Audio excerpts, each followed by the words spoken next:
Saatnya ngopi bareng, namun sebelumnya jangan lupa like, subscribe, dan tekan tombol notifikasinya.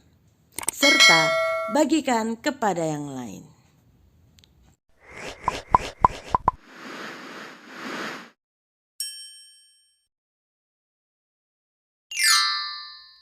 Keluarga yang membawa keuntungan. 2 Timotius 4 ayat yang ke-19.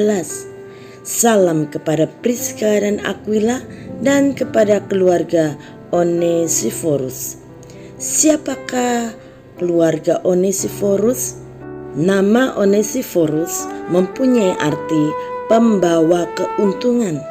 Dan nama ini memang sesuai dengan hati pemilik namanya, seorang yang membawa keuntungan, dan hidupnya mempengaruhi keluarganya sehingga Rasul Paulus mengenal baik Onesiforus maupun keluarganya banyak membawa keuntungan bagi Rasul Paulus pada masa-masa sulit dalam pelayanannya. Ketika surat 2 Timotius ditulis, Rasul Paulus sedang berada dalam penjara di Roma. Dan Rasul Paulus menuliskan di dalam 2 Timotius 4 ayat yang ke-16 bahwa pada masa itu tidak ada seorang pun yang membantu Rasul Paulus. Semuanya meninggalkan dia. Dan Rasul Paulus juga menuliskan bahwa semua anak-anak Tuhan di daerah Asia Kecil berpaling daripadanya, termasuk Figelus dan Hermogenes. Masa itu memang adalah masa yang paling sulit bagi orang-orang Kristen. Bahkan situasi politik juga menyudutkan orang-orang Kristen dan menjadikan kota Roma sebagai kota yang sangat berbahaya bagi orang-orang Kristen. Rasul Paulus melihat bahwa orang-orang yang tadinya dekat dengan dirinya kemudian menjauhkan diri, tidak mau berada di dekat Rasul Paulus, mungkin karena berupaya menyelamatkan diri dari ancaman kebijakan politik Kekaisaran Romawi di bawah Kaisar Nero yang sangat membenci dan mau memusnahkan orang-orang Kristen. Tetapi Rasul Paulus memberitahukan kepada Timotius, pada masa yang sulit itu hanya seorang saja yang tidak takut untuk menemuinya, yaitu Onesiforus.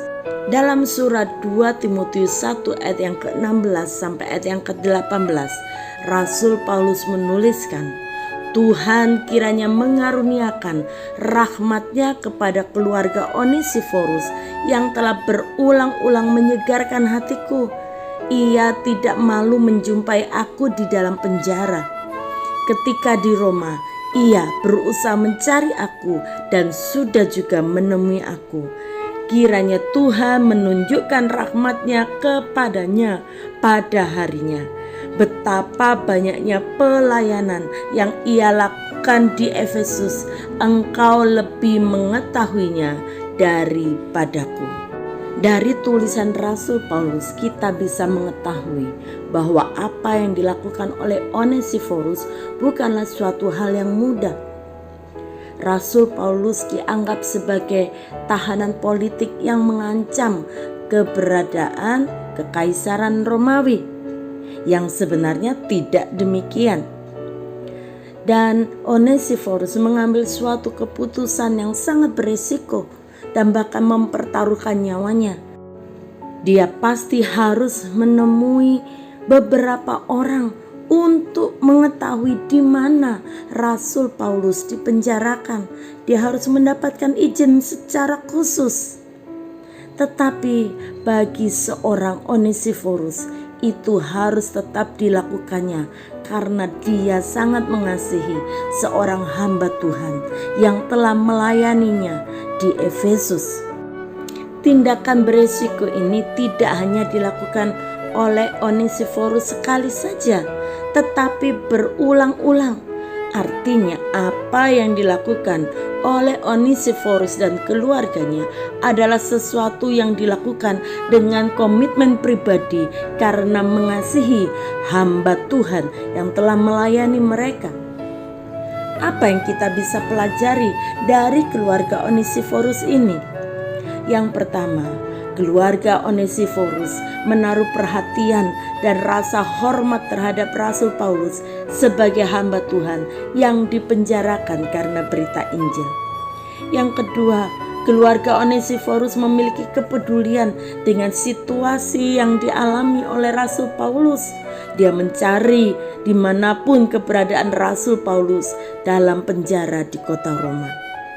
Yang ketiga, keluarga Onesiforus memiliki keberanian dan hikmat untuk mengunjungi Rasul Paulus berulang-ulang di penjara. Entah bagaimana caranya, tetapi Onesiforus telah berhasil menemui Rasul Paulus berulang-ulang. Yang keempat, Rasul Paulus menyebutkan bahwa keluarga Onesiforus tidak malu untuk mengunjungi Rasul Paulus dalam penjara, sementara murid-murid yang lain telah meninggalkan Rasul Paulus.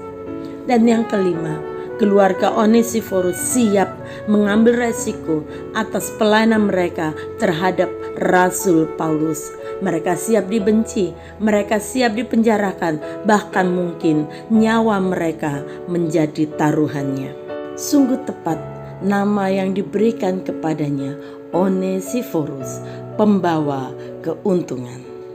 Kepada Timotius dan juga kepada semua orang Kristen di dunia, Rasul Paulus menasehatkan dalam 2 Timotius 1 ayat yang ke-14. Peliharalah harta yang indah yang telah dipercayakannya kepada kita oleh Roh Kudus yang diam di dalam kita. Tuhan melalui Rasul Paulus mengingatkan Timotius dan kita semua untuk berpegang kuat kepada ajaran firman Tuhan. Kita harus memelihara Injil secara utuh dan tak bercacat. Dan ini adalah suatu tanggung jawab yang Tuhan percayakan kepada kita. Sosok Onesiforus telah menjadi satu teladan yang baik bagi Timotius dan bagi kita. Pertanyaannya adalah, andaikan situasi itu terjadi saat ini, apakah saudara memiliki hati seperti keluarga Onesiforus atau memilih berpaling daripada hamba Tuhan seperti yang dilakukan oleh semua jemaat di Asia Kecil?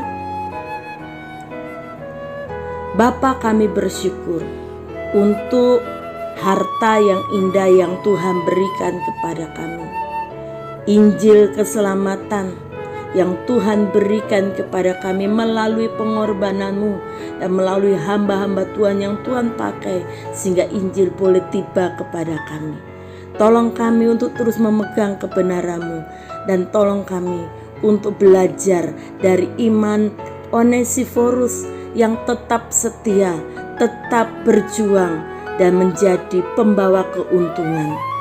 Karena itu Tuhan, mari pegang tangan kami, Roh Kudus kuatkan kami, mampukan kami untuk kami berjuang hingga garis akhir.